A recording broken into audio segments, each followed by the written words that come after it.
Hello, bravs. We're back with another book, The Black Knight by Mrs. Alfred Sidgwick and Crosby Garstin.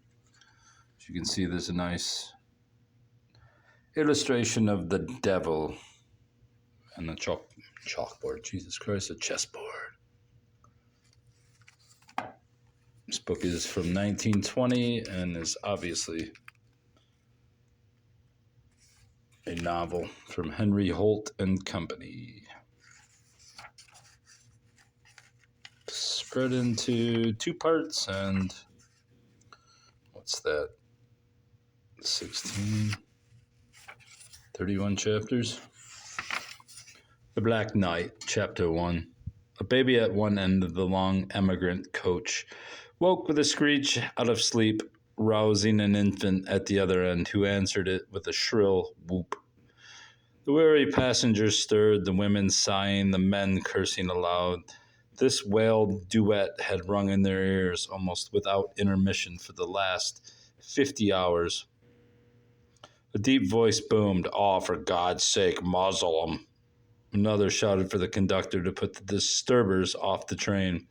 Some Nova Scotian harvesters struck up "Turkey in the Straw" on an accordion in a fruitless attempt to drown the cries. The red-headed man who sat opposite Michael Thorley spat adroitly between his feet and addressed him for the first time. "Say, don't they beat hell, them kids? Don't they now?" One continuous holler all the way from Winnipeg. "They talk about kids being delicate, but I reckon they're just the toughest critters on record. For how long do you suppose a grown man could shout without your throat giving in?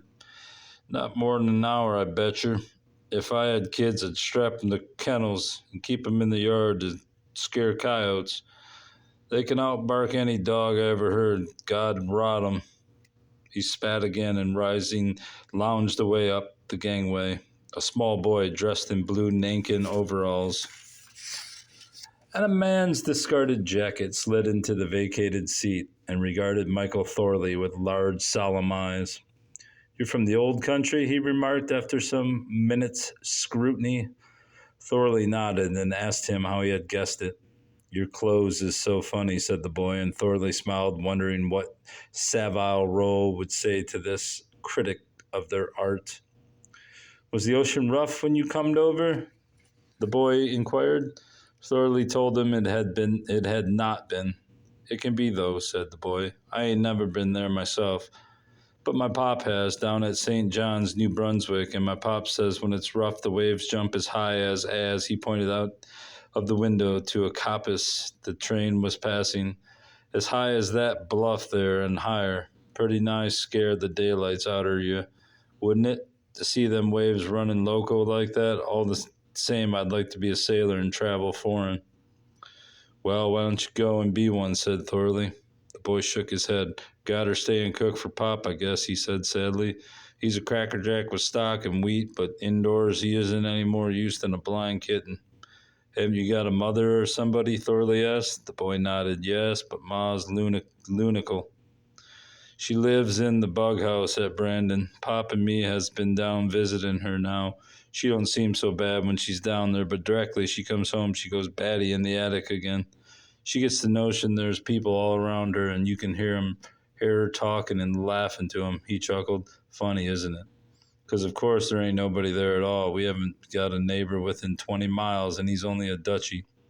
"Very amusing," Thorley agreed. "And so you and your pop are going back home now?" "Yeah, for the harvesting. We get off the train at midnight. I guess I'll have to take a crowbar to shift Pop. He's soused to the back teeth." "Soused?" "Drunk, then. Bit off more rye whiskey than he can chew. Say, but you're green all right, aren't you?" Thorley laughed. "Rather, but I'll ripen, I expect." The boy considered him carefully. "Yeah, I guess you will. You'll have her. Where are you going to?" "Place called Wolf Willows. Know it?" The boy shook his head. "Nope, not me. Got a job there?" Thorley had not. "What you going there for, then?" his inquisitor demanded. Thorley shrugged. "Fate. Had to go somewhere and didn't know where, so I left it to fate." went to the hooking office in Montreal, asked them what names they'd got, shuffled a selection in my hat, and drew out Wolf Willows. Fate, you see, what does it matter anyhow? This is the land of promise, isn't it? And there's work for all and opportunities for everybody. I think you got off at Brandon and gone into the bug house with my ma, said the boy scornfully, picking names out of a hat and all. Still, I expect even a loony like you'll get work somewhere. Most folks is short-handed at this time of the year. He wriggled off the seat to his feet. Well, I must be hiking back to Pop, I suppose. He's liable to wake up any time and bash the ticket puncher if I ain't around. So long. He clumped a few steps down the corridor, then turned about. Say, Greenhorn, he piped, when they see you're just out from old country and don't know nothing, they'll aim to get you to work for your keep. But nix on it, see? $40 for yours during harvest, and get me so long. He flapped an overflowing coat sleeve in farewell and clumped away up the train. The babies were still squalling. One worn mother, her soiled blouse unhooked down the back, had her hair fallen out about her face in damp rat's tails, was patrolling the gangway, jerking her vociferous offspring in her arms and endeavoring to croon it to sleep with a lullaby that was quite inaudible above the clatter of the wheels.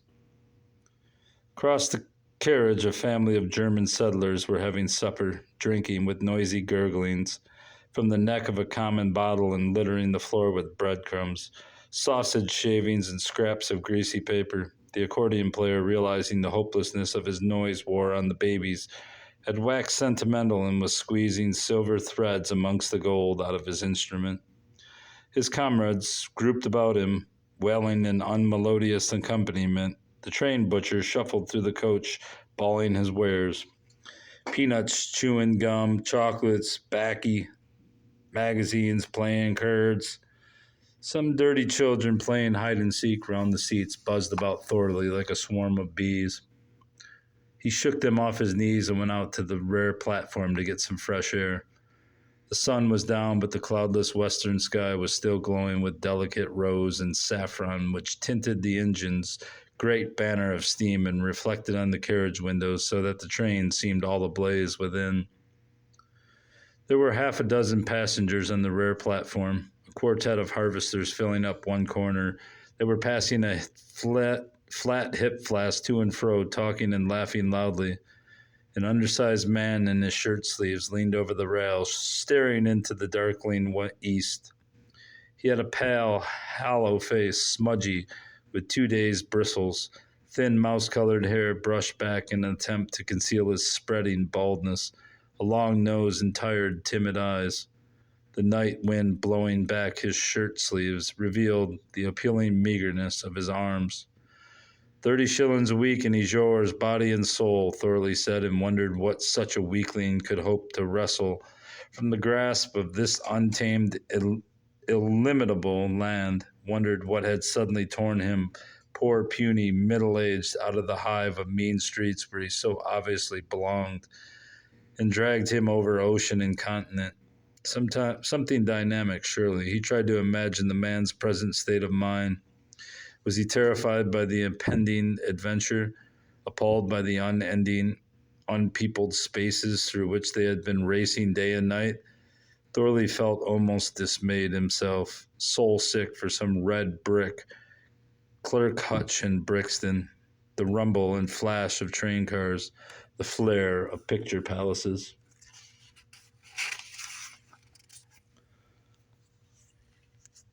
A gust of pity for the poor creature swept over him. Unsuitables of that description should be saved from themselves. They should not be allowed to land. A voice behind him swore suddenly. Thorley faced about and discovered his red-headed traveling companion propped up in a corner, smoking a brown paper cigarette. "I knew it," the man exclaimed. "I knew it." "Knew what?" Thorley inquired. "Why, that them Blue Noses would be packing guns." He nodded towards the group of harvesters. "I saw one of 'em haul a shooting iron out of his belt just now to show his pardners. As proud as a kid with his first pair of pants." "But what's odd in that?" said Thorley, laughing. "I thought everybody out west armed to the teeth." "Went armed to the teeth." Redhead grunted. So they do, all the trippers. No Easterner will show his nose west of Winnipeg unless he's dressed up in hardware like a walk-in arsenal. It's them that gets the country a bad name. Tain't that they mean any harm, but they're that loaded up. The leash jar sets 'em off. Met a Boston College professor in Saskatoon once. A watery-looking guy. He was with chin weeds and spectacles. Seemed harmless enough, but when I shook hands with him, I shook too hard, and he exploded all over. A Colt went off in his hip pocket, a Derringer in his sleeve, and a Smith Wesson in his coattails. Blew my hat off, broke a window, and killed a spaniel dog. Then the Easterners called us Westerners standoffish, complained that we don't fraternize with them any. Can you wonder at it? He pointed the freckled finger at the carousing harvesters. I bet you $20 to a dime that every one of them mother's boys has got a loaded gun on him. They buy them when they buy their railway tickets. If it wasn't for the Western tourist travel, the revolver manufacturers would starve to death. Farmers' sons from the east, those suckers are going out west to make $1 harvesting. A day or two ago, they kissed their moms and sisters goodbye, cried like as if they was leaving home forever and ever, and now here they are, dolled up like movie cowboys, drinking whiskey for the first time and acting to make people believe they're Broncho Bills or Mustang Archibalds, huh? He sighed wearily. Every year they come out like this, and every year we Westerners have to bend them over our knees and separate them from their artillery before it's safe to let the women and kids out of the cellars. I've got a stack of revolvers a foot high rustling in my yard and enough Bowie knives to scalp the whole United States, including Texas. Then the era of the wild Indian and the bad man is over? Thorley asked. Yep, it is, said Redhead. Over before it ever began. I'm prairie born and reared myself, and yet the only wild Indian I ever saw had drunk a bottle of furniture polish in mistake for whiskey, which you'll admit was enough to make anyone wild. And the only bad man I ever knew was so knocked about by his wife he just had to run out now and again and pound somebody to keep up his self-respect. He jerked the butt of his cigarette away and looked at Thorley out of the corners of his eyes. Where you bound for, bub? Wolf Willows, said Thorley. Got her job there? No. Looking for one? Yes. What sort of job do you want? Thorley shrugged his shoulders. Anything, as long as it's out of doors. I'll have to go harvesting for a start, I expect. Harvesters seem to be in demand. Redhead looked at him again. Thorley could feel his gaze running over him as though appraising his physical worth. Say, are you dead stuck on this Wolf Willows? Got any friends there or anything? He asked presently. I've got no reason for going to Wolf Willows other than that I picked the name out of a hat, Thorley told him. Why? Because I was wondering how you'd like to hire with me, said the red-headed man. There's a feller out on my place now, but I got her idea. He may not stop, and if he does, I'll want somebody. It's only a harvesting job, mine. I've only got her small place and don't keep nobody in the winter. How about it? What do you pay me? Said Thorley. $25 a month on board. Make it 40. The red-headed man snorted. 40 bells? 40 hells. Say, but you're rich, you are. You come out here straight from the old country that green the juice is running out of you and ask for top wages right away? Why, you mutt, do you suppose you could load a rack of sheaves that would travel a quarter mile without dumping the whole darn business or stock level with an 8-foot binder for half a day? I reckon I can do anything those chaw bacons can do, said Thorley, nodding towards the Nova Scotians. I'm young, I'm strong, and not altogether a fool. Tell you what I'll do with you. Every day I don't stock level with your binder, you don't pay me. Every day I do, you pay me at the rate of $40 a month. What about that? The red-headed man stared at him for a moment. Then his eyes twinkled suddenly, and he laughed aloud. Done with you, son, he laughed, but by the holy cat, I'll make you sweat blood for your money. I believe you'll get it, though. I do so. I like your looks, or I wouldn't have put it out to you. He twirled about and held out his freckled paw. Shake, boy. My name's Steve Whitty. We get off tomorrow at McGilvray at 6 o'clock if this wagon's anywhere on time. I'm turning in now to catch a wink of sleep for myself. Good night. He spat over the rear rail, nodded, and plunged within. Michael Thorley drew a long breath. So he had obtained his first job. He had contracted the stock level with an 8-foot binder, whatever that might be, for $40 a month or nothing. $40 a month. How much was that? A dollar was 4 shillings and tuppence. $40 was therefore 8 pounds. 8 shillings and 10 pence. He had spent twice that amount on a single dinner in London over and over again. And now he would have to work a whole month for it, sweating blood. He plunged again into calculations. 8 pounds, 8 shillings, and 10 pence a month amounted to just over 100 pounds a year, out of which clothes, boots, tobacco, etc. would have to be bought. 100 a year, Lord, money was harder to get than he had thought. He leaned over the rail and stared into the night. Pale beams of light, like the shafts of dim searchlights, were wheeling slowly across the north, weaving to and fro, flickering out and rippling upwards again. The northern lights. On each side of the train, the dark prairies rolled away, changeless and unbroken, to meet the low-hanging stars. The white headlight of the engine, sweeping the track ahead, lit up a road crossing. The great bell clanged dolefully, and the train rumbled over. Thorley had a glimpse of a man in a light wagon by the trackside, laying his whip across the frightened horses, and on a sudden impulse waved his hand to him. One had the feeling of passing another lonely ship after being long at sea. God, gives you the fair creeps, don't it? Said a voice behind him. It was the wretched little clerk he had noticed before. Those northern lights and all this, day after day, he went on, making a hand sweep towards the flowing darkness beyond. Not a house in sight, not a blessed soul. Golly, he peered up at Thorley with his large, wistful eyes. You're like me, just out from ain't you? Just out from ain't you? Thorley added, nodded. Jesus. Thorley nodded. Thought so. I overheard you talking to that Canadian, you see. You fixed him proper. I must say, stood up to him like a man. I wonder how you'll like it. I expect I'll get along somehow, said Thorley. For the present, anyhow, but you, how do you think you'll like it? The clerk made a grimace. Dunno. I'm sure 'tain't so much a case of likes with us as after. Us. Me and the missus. I've got a wife and child in there. He nodded towards the coach. Got a job? Thorley asked. Yes, we're going out to Mrs.'s brother in Alberta. He's got a farm there and wants somebody to cook for him. The missus will see to that, and I suppose you'll find a job for me about the place. Ever done any farming? The clerk laughed. Me? No, never seen one hardly. I've been clerking at a Wharfingers at Tower Bridge all my time. I suppose I'll learn, though. And the fresh air will do me good. My chest ain't all it should be. It's the missus I'm frightened for. She's a London girl, brought up to have her little pleasures with plenty of friends around her. But this? Again, he waved his hand towards enveloping darkness. I don't know how she'll stand this at all. Alf's place is 30 miles from a town, and he ain't got any neighbors. I'm frightened for her. I don't mind telling you. Thorley thought of that other woman he had heard of earlier in the evening, the woman who, for want of friends, had peopled this solitude with phantoms, and chatted and laughed to them. He shuddered. Why ever did you come? He asked angrily.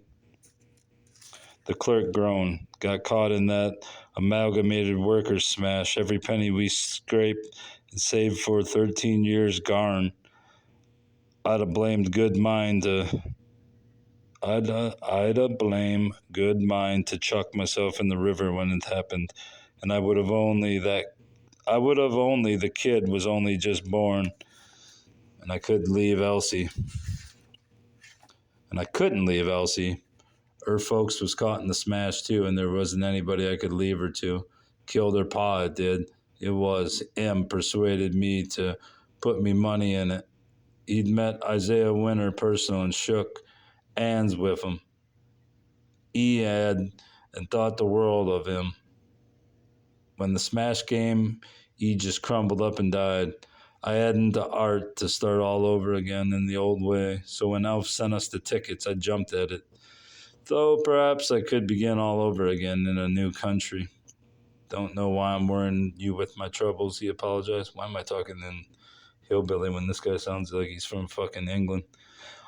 They ain't anything to do with you. Michael Thorley, gazing into the night with unseeing, hunted eyes, wondered what the clerk would have said to him had he known that he was talking to Isaiah Winner's only son. Who the hell is Isaiah Winner? Ooh. Goodbye, bruv.